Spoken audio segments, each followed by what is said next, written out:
बिस्मिल्लाहिर्रहमानिर्रहीम, बिस्मिल्लाहिर्रहमानिर्रहीम। आप लोग देख रहे हैं मेरा यूट्यूब चैनल बायोलॉजी ब्रेकडाउन। हम क्लास 12 के यूनिट नंबर 1 के जो टॉपिक पढ़ रहे हैं उनमें आज जो हमारा टॉपिक है वो है लार्ज इंटेस्टाइन। इससे पहले हमने स्मॉल इंटेस्टाइन को डिस्कस किया था और हमने ये डिस्कस किया था कि स्मॉल इंटेस्टाइन में किस तरह से कार्बोहाइड्रेट, प्रोटीन, लिपिड्स वगैरह जो है वो डाइजेस्ट होते हैं। अब जो हमारा टॉपिक है वो है लार्ज इंटेस्टाइन का। तो लार्ज इंटेस्टाइन में सबसे पहले आपको यहाँ पर ये बताया गया है कि सीकम और साइकम और सीकम जो है वो प्रॉक्सिमल पार्ट होता है लार्ज इंटेस्टाइन का। प्रॉक्सिमल पार्ट का मतलब ये है कि जो सबसे स्टार्टिंग का पॉइंट है लार्ज इंटेस्टाइन का, जहाँ पर स्मॉल इंटेस्टाइन खत्म हो रही है और लार्ज इंटेस्टाइन स्टार्ट हो रही है, उस पार्ट को साइकम या सीकम कहा जाता है। ये यहाँ पर आप इसको डायग्रामेटिकली भी जो है वो देख सकते हैं। यहाँ आपको इसके कलर्स डिफरेंट करके दिखाए गए हैं कि ये येलो कलर के बाद जो है वो एक बिल्कुल ऑफ वाइट कलर का एक पार्ट दिखाया गया है और यहाँ तक जो है वो ये एक पार्ट है। ये ऑफ वाइट वाला जो पार्ट है इसे जो है वो साइकम कहा जा रहा है। तो ये प्रॉक्सिमल पार्ट जो है लार्ज इंटेस्टाइन का ये साइकम है, यहाँ पर स्मॉल इंटेस्टाइन मीट करती है लार्ज इंटेस्टाइन के साथ। लार्ज इंटेस्टाइन और इलियम का जो जंक्शन है, यानी जहां पर ये दोनों पॉइंट आपस में एक दूसरे से मिल रहे हैं, उस जगह को इलियोसिकल जंक्शन कहा जाता है, जिनके साथ गार्डेड सेल लगे हुए होते हैं जिन्हें इलियोसिकल स्फिंक्टर कहा जाता है। Attached to the cycum is a small blind tube about 9 cm long called the vermiform appendix। और ये साइकम जो है ये एक छोटी सी एक ट्यूब, ब्लाइंड ट्यूब इसलिए कहा जा रहा है क्योंकि ये बंद होती है ट्यूब और इसमें कोई जो है वो मेन फंक्शन इसमें जो है वो नहीं हो रहा होता है, इसलिए ये एक छोटी सी ब्लाइंड ट्यूब है जो कि 9 सेंटीमीटर लंबी होती है। इस ट्यूब को वो कह रहे हैं कि इसे हम वर्मीफॉर्म अपेंडिक्स कहते हैं। Look at the diagram. यहाँ पर आपको इस डायग्राम में नजर आ रहा होगा साइकम के साथ इस जगह पर ये अपेंडिक्स अटैच है जिसका कोई फंक्शन जो है वो नहीं होता है। The walls of the appendix contain many lymph nodules। और अब वो जो अपेंडिक्स है उसको एक्सप्लेन कर रहे हैं कि जो अपेंडिक्स की वॉल्स हैं उसमें बहुत सारे लिम्फ नोड्यूल्स जो है वो मौजूद होते हैं। Colon is about 1.5 centimetre long and consist of 4 parts. अब यहाँ से जो है वो लार्ज इंटेस्टाइन के पार्ट्स स्टार्ट हो रहे हैं। सिकम के बाद जो यहाँ से पार्ट स्टार्ट हो रहा है इसे कोलोन कहा जाता है और कोलोन वो कह रहे हैं कि 4 पार्ट, एक तो 1.5 मीटर लॉन्ग है और ये इसको हम 4 पार्ट्स में डिवाइड करते हैं। एक को कहते हैं हम असेंडिंग कोलोन, फिर ट्रांसवर्स कोलोन, उसके बाद डिसेंडिंग कोलोन और सिग्मोइड कोलोन। तो कोलोन के कितने पार्ट्स हैं? 4 पार्ट्स होते हैं, ascending colon, transverse colon, descending colon and sigmoid colon. Sigmoid colon के बाद वाला जो पार्ट है उसे रेक्टम कहा जाता है। Rectum is a straight muscular tube. ये एक मस्कुलर ट्यूब होती है बिल्कुल सीधी। Begins at the termination of the sigmoid colon and ends at the anus guarded by sphincter. ये स्टार्ट होती है सिग्मोइड कोलोन से और एंड होती है एनस के ऊपर और इसके साथ जो है वो कुछ ऐसे सेल्स मौजूद होते हैं, गार्डेड सेल्स होते हैं जिन्हें स्फिंक्टर कहा जाता है। अगर हम फंक्शंस की बात करें तो लार्ज इंटेस्टाइन के फंक्शंस क्या क्या होते हैं? लार्ज इंटेस्टाइन बहुत सारे फंक्शन परफॉर्म कर रही होती है। इसके मेजर फंक्शंस में absorbing of water and electrolytes, पानी का एब्जॉर्ब होना और इलेक्ट्रोलाइट का एब्जॉर्ब होना, जज्ब होना होता है। फिर वाइटामिन की एब्जॉर्प्शन भी जो है वो इसके फंक्शन में शामिल होती है। Reducing acidity and protecting from infection, मुख्तलिफ बीमारियों से, मुख्तलिफ इन्फेक्शन से बचाना और इसके साथ साथ एसिडिटी को कम करना भी जो है वो लार्ज इंटेस्टाइन के फंक्शन में शामिल होता है। इन फंक्शंस को हम 1 बाय 1 स्टडी करते हैं। सबसे पहला जो फंक्शन है वो है absorbing water and electrolytes. Further digestion और breaking down of nutrients does not take place in the large intestine. जो डाइजेशन का प्रोसेस है वो लार्ज इंटेस्टाइन में नहीं होता है। डाइजेशन का जो जितना भी प्रोसेस है वो स्मॉल इंटेस्टाइन तक ही होता है, यानी जो ब्रेकिंग डाउन हो रही है न्यूट्रिएंट्स की, स्मॉल मॉलिक्यूल्स में कन्वर्ट हो रहे हैं, वो सारा प्रोसेस स्मॉल इंटेस्टाइन तक होता है। लार्ज इंटेस्टाइन में ये प्रोसेस नहीं होता है।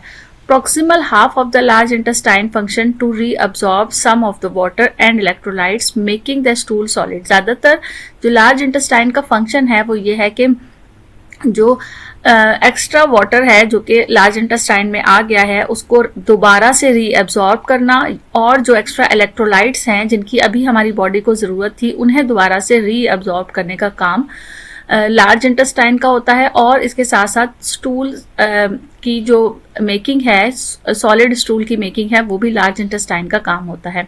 The substance that remain in the tube become faeces. अब जो ट्यूब में सब्सटेंस रह गए हैं, जो सॉलिड स्टूल की शक्ल में सब्सटेंस ट्यूब में रह गए हैं, उन्हें फीसिस कहा जाता है। Which is stored for a time in the distal portion, जो कि कुछ अरसे तक डिस्टल पोर्शन में स्टोर्ड रहते हैं, जिसे हम रेक्टम भी कहते हैं।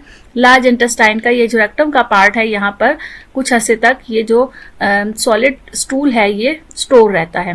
इंटेस्टाइन का एक और function reducing acidity and protecting from infection है। तो लार्ज इंटेस्टाइन की जो वॉल्स होती हैं, जो म्यूकोसा होते हैं, यानी लार्ज इंटेस्टाइन की जो वॉल्स, मस्क्यूलर वॉल्स होती हैं, वहां से बाइकार्बोनेट सिक्रीट्स होते हैं और वो एसिडिटी को न्यूट्रलाइज कर देते हैं। बाइकार्बोनेट्स जो है वो बेसिक होते हैं, तो जो भी एसिडिटी उस लार्ज इंटेस्टाइन में मौजूद होती है वो इस बाइकार्बोनेट्स के साथ मिलकर रिएक्ट करके न्यूट्रलाइज हो जाती है। और from the formation of these fatty acids and other digestive components at earlier part of the intestine, जितनी भी फैटी एसिड्स की फॉर्मेशन हो रही होती है और जितने भी डाइजेस्टिव कंपोनेंट्स हैं जो कि इंटेस्टाइन से या स्मॉल इंटेस्टाइन से या बाकी पार्ट से लार्ज इंटेस्टाइन में आ रहे होते हैं, उन सबको न्यूट्रलाइज कर दिया जाता है। दूसरा इसका फंक्शन ये भी है कि ये एक्ट एज आ म्यूकोसल बैरियर के तौर पर, एक रुकावट के तौर पर काम कर रहा होता है। ये जो लार्ज इंटेस्टाइन की जो वॉल्स होती हैं, मस्कुलर वॉल्स जो होती हैं, और प्रोटेक्ट करती हैं माइक्रोबियल इन्फेक्शन से, किसी भी किस्म के माइक्रोस्कोपिक ऑर्गेनिजम्स जो होते हैं जो कि लार्ज इंटेस्टाइन तक पहुंच जाते हैं, उनसे जो है वो प्रोटेक्शन होती है एंड इन्वेजन, और उनको जो है वो दाखिल नहीं होने देते हैं। जो हमारा टॉपिक है वो है डेफिकेशन। डेफिकेशन एक ऐसी टर्म है जिसका मतलब ये होता है एक्सपेलिंग फीसिस। एक्सपेलिंग फीसिस का मतलब है कि जो भी एक्स्ट्रा मवाद है, एक्स्ट्रा जो भी सॉलिड मटेरियल है जो कि हमारी बॉडी के लिए सूट नहीं करता है, उसको एक्सपेल कर देना, बॉडी से निकाल देना। From the digestive tract where the anus के रास्ते, डाइजेस्टिव ट्रैक्ट के अंदर से एक्स्ट्रा मटेरियल को रिमूव करने का प्रोसेस जो है वो डेफिकेशन कहलाता है। तो डेफिकेशन रिफ्लेक्स इन इन्फेंट्स। तो इन्फेंट्स में जो डेफिकेशन का प्रोसेस है वो इनवॉलेंट्री होता है। इनवॉलेंट्री का मतलब है एक गैर इरादी तौर पर होता है, उनके अपने इख्तियार में ही होता है और वो बेइख्तियारी होता है। तो इसका मीनिंग है that anal sphincter relaxes. Anal के जो एक स्पिंक्टर हैं, जो मसल्स होते हैं एनल के, वो रिलैक्स हो जाते हैं ऑटोमेटिकली, खुद ब खुद, टू अलाउ स्टूल टू पास, और उनके रिलैक्स होने की वजह से जो स्टूल है वो पास हो जाता है। Specially shortly after feeding, specially वो बच्चे जो बहुत छोटे होते हैं, फीडिंग कर रहे होते हैं, उनमें ये प्रोसेस जो है वो इनवॉलेंट्री होता है। And this reflex is particularly active in the first week of life. और ज़्यादातर ये जो रिफ्लेक्स है लाइफ का, जो जिंदगी का सबसे पहला वीक होता है, हफ्ता होता है, यानी जो बिल्कुल छोटे बच्चे होते हैं, उनमें ये प्रोसेस होता है जो कि इनवॉलेंट्री होता है।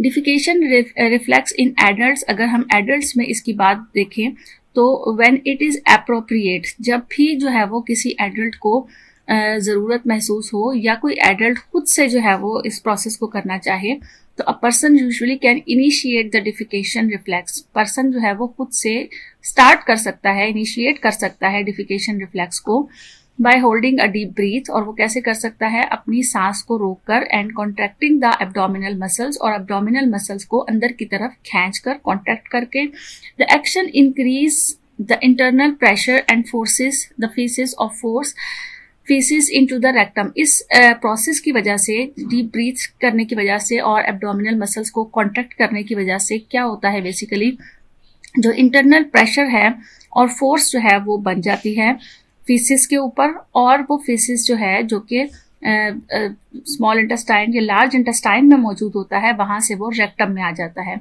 When the rectum is filled, और जब रेक्टम फिल हो जाता है तो its wall it's distended and the defecation reflex is triggered, और उसकी जो वॉल्स हैं वो रिलैक्स हो जाती हैं और उसकी वजह से डिफिकेशन रिफ्लेक्स जो है वो ट्रिगर्ड हो जाता है, यानी वो अपना काम स्टार्ट कर देता है। इसके नतीजे में पेरिस्टाल्टिक वेव्स बनती हैं in descending colon. Descending colon में एक खास किस्म की वेव्स बनना शुरू हो जाती हैं उस प्रेशर की वजह से, and stimulated and internal and anal sphincter relaxes, और उन वेव्स की वजह से जो इंटरनल अंदरूनी मसल्स होते हैं और एनल मसल्स होते हैं वो रिलैक्स हो जाते हैं, नरम पड़ जाते हैं, और उसकी वजह से external anal sphincter is signalled to relax and faeces are forced to the outside.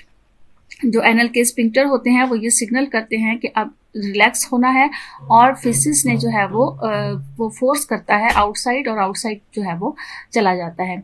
The defecation reflex persists only for a few minutes and quickly dies।